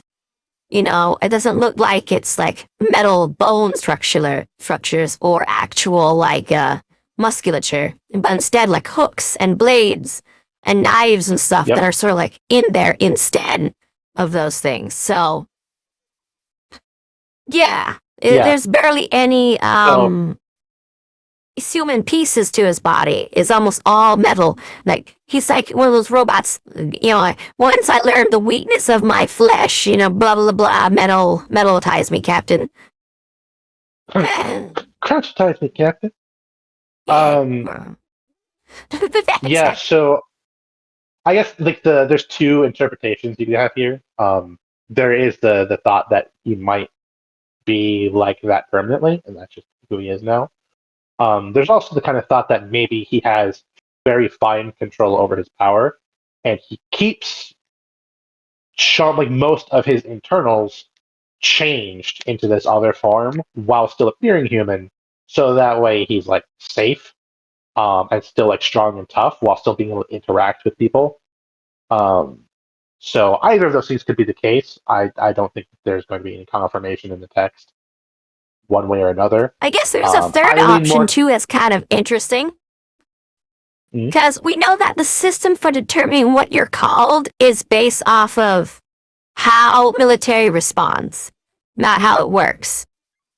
So the third logical option for how it might work is his metal and stuff that he air quotes shifts into is stuff he has to actually collect. So he might be walking around and only have a bit of stuff inside him to keep and hold on to. But because he's on the war zone and everything, he shoved himself so full of all this metal and stuff that he's currently more metal than he is man. So we don't know exactly how that works from what we've seen so far. But those three possibilities all sound really intriguing and possible. Especially knowing that the system for how that works isn't exactly built on mechanics, but rather response. Yeah. Yes, yeah. There's like I'm sure there's also probably other possibilities we're not thinking of right now, but it's not really worth diving. Oh yeah, dude, I bet, man, I bet. Definitely thinking about it.